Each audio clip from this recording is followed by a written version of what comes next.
Welcome to Hood Champion Boxing and Sports. In boxing, you find a way to win or you find a way to lose. Cuban-American Rolly Romero, the trash talker of boxing right now. He's basically the English-speaking Ricardo Mayor. Anyway, Rolly Romero is moving up in weight. Says he almost died making 135 for the Tank Davis fight. And to be honest with you, Rolly Romero, no matter what you may think about him, go with what Tank Davis said.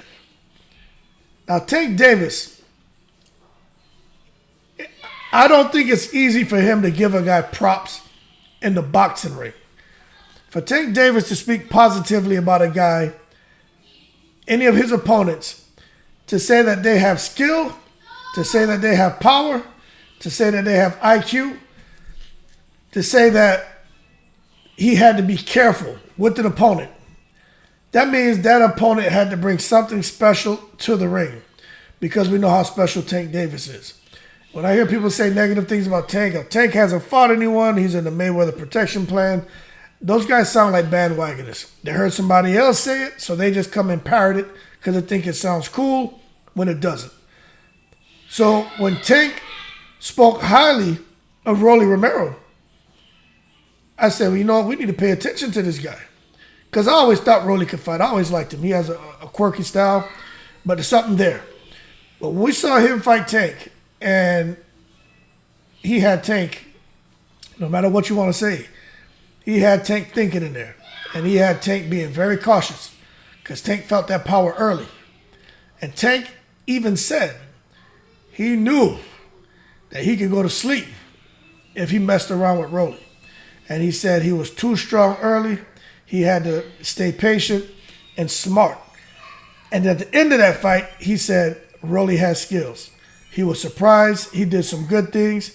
And he said, nah, I can't say that he's sorry. I can't say that. He said, no, Rolly does have skills.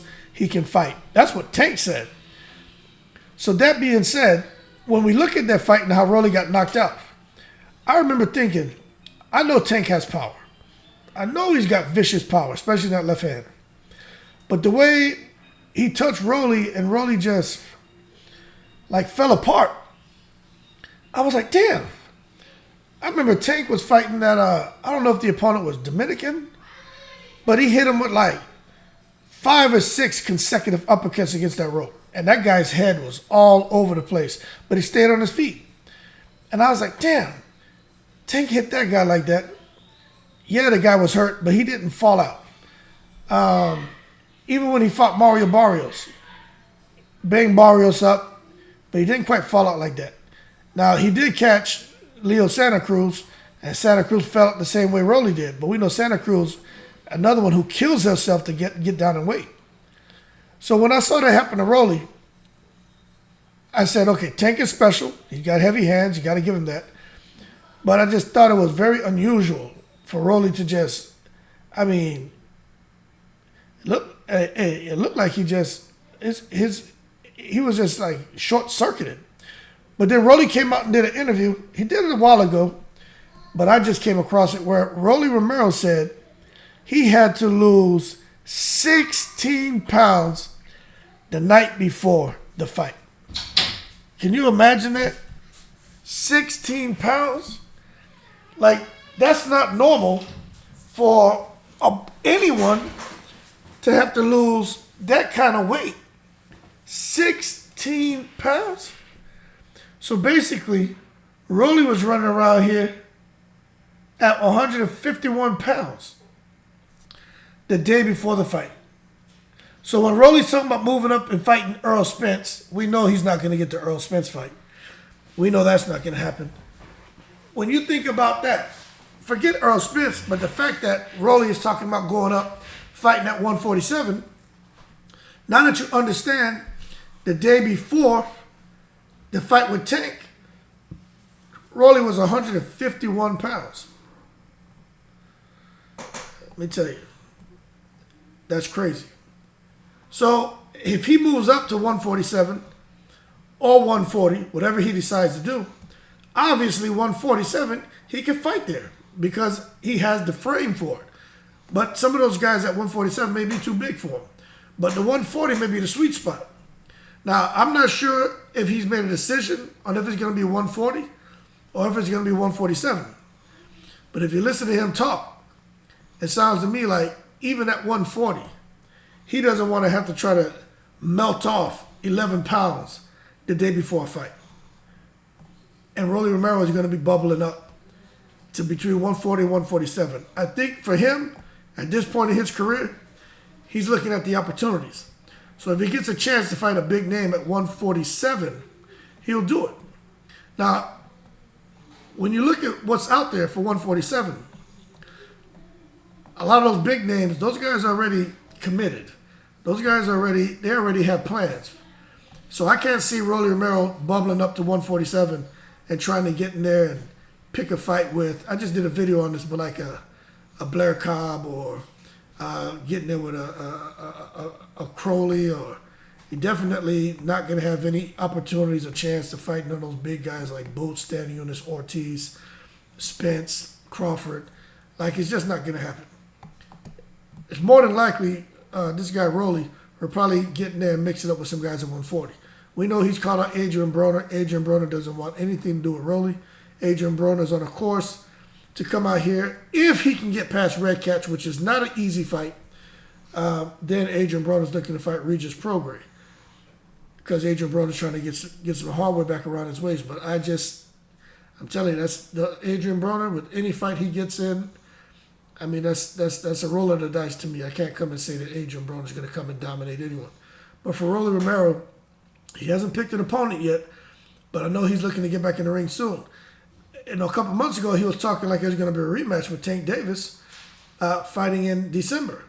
But obviously, Tank Davis chose to do something otherwise, and it is what it is at this point. So Rolly, he said there's a name that's been selected already, but he hasn't disclosed who that is. But I just want to bring to you all that when Rolly returns, I think there's a huge demand for him because he gained a lot of fans with the lead up to the Tank fight and also how he performed in the Tank fight. In addition to that, Rolly Romero's fan base has probably tripled because people got to realize that Rolly Romero speaks Spanish.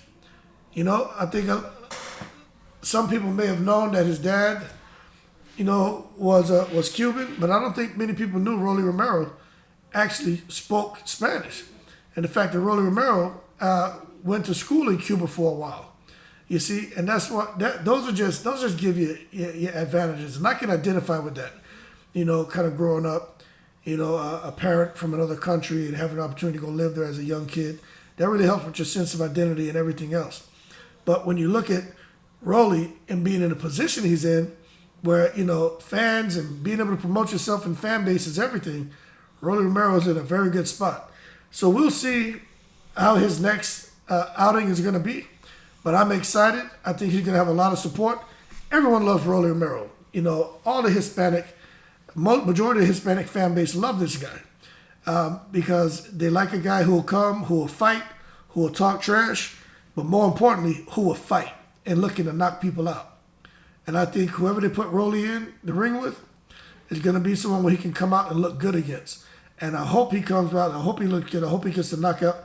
And I hope this guy goes on to become a gazillionaire. For those of you who don't know his story, do your research on him.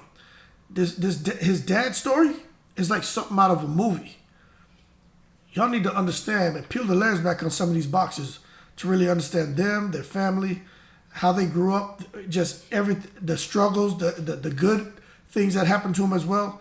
But with Rolly Romero, y'all need to really understand this man, his dad, his mom, how he couldn't even really speak until later in life. Everything. He was super small, then everything. It's just a very interesting story. So I'm rooting for Rolly Romero, man. Now, is he going to go and fight? Would he be able to beat Spence or beat Boots or beat any of those guys? Look, you know, like they say in boxing, the best fighter doesn't win. It's the fighter who boxes the best on that night. But I'd have to say that, you know, we don't want to take it to the stupid and start saying Rolly's going to beat any of those guys. But I will say Rolly against anyone is going to make for an exciting fight. I do think in his next fight, whoever they pick is going to be someone for him to look good at at a higher weight, which I believe it may be 140. Could be 147. They haven't disclosed that. But nevertheless, Rolly Romero will be returning to the ring soon, not at 135, because again, this man almost died getting into a Tank. As a result, I think that affected his punch resistance and everything else. But at the same time, Tank Davis hits like a damn mule, so losing 16 pounds the day before the fight didn't help. And the fact that Davis hits like a damn horse, that didn't help as well. So that was a recipe for disaster. But going forward, Rolly Romero shouldn't be in that position again, and there shouldn't be any excuses if he does get clipped. So that being said, y'all keep cool. Shout out to the veterans. Glad to see Rolly's going to be making a comeback at a higher weight, because nobody should have to cut 16 pounds the day before a fight. That's crazy. Y'all keep cool. Shout out to the veterans, and I'm in the breeze.